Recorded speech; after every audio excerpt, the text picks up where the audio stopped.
Hi everyone, welcome back.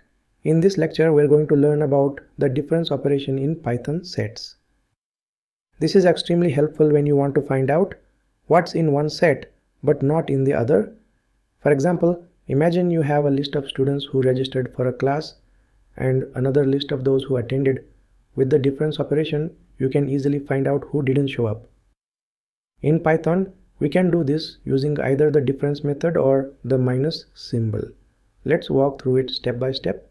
Go to PyCharm, right click on the set directory, choose new, then Python file. Let's give it a name, set_difference.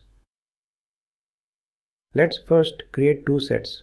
We type create a variable called registered_students equals within curly braces, define within quotes Alice, within quotes Bob, within quotes Charlie, within quotes David, within quotes Emma. Now create another variable called attended_students equals within curly braces, define within quotes Alice, within quotes David, within quotes Emma.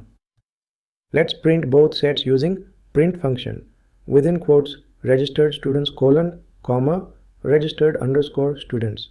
On the next line, print function within quotes attended students comma attended_students.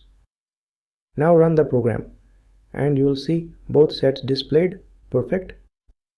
Let's now use the difference method. We type create a variable called absentees equals registered_students dot difference and pass attended_students.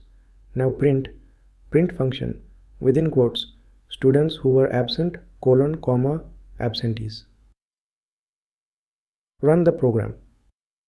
The output shows the names of students who registered but didn't attend. This is the difference or what's left behind in the first set. Instead of the difference method, we can use a shortcut using the minus symbol. Let's type create a variable called difference_symbol equals registered_students space minus sign space attended_students. Print it. Print function within quotes using minus operator comma difference_symbol. Run it and you'll get the exact same result. This method is shorter and very readable when you're doing quick comparisons. Let's see what happens if we do the difference in reverse. We write create a variable called reverse_diff equals attended_students dot difference registered_students. Now print it. Print function within quotes attended but not registered comma reverse_diff.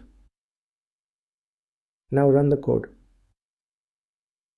And this time the result is an empty set because every attendee was already registered. This shows you the order matters when doing a difference operation. Let's try a real-world style example. Imagine you are running an inventory system. You have a list of items in stock and another list of items that were sold. You want to find what items are still unsold. We type create a variable called in_stock equals within curly braces, define items pen, pencil, notebook, ruler, eraser. Create a second set sold_items with notebook, pen, eraser. Now type remaining_stock equals in_stock dot difference sold_items. Print it. Print function within quotes remaining stock comma remaining_stock. And when you run it, Python gives you the items still left in inventory. That's the power of the difference method. Let's summarize what we learned today. The difference of sets shows you what's unique in one set compared to another. You can use either the difference method or the minus operator. It works in one direction, so switching the order gives a different result, and it's perfect for real-world tasks like finding missing data, unprocessed entries, absentees, or unsold items. In the next lesson, we'll look at symmetric difference, how to find items that are in either set but not in both. Thanks for watching, and I'll see you in the next one.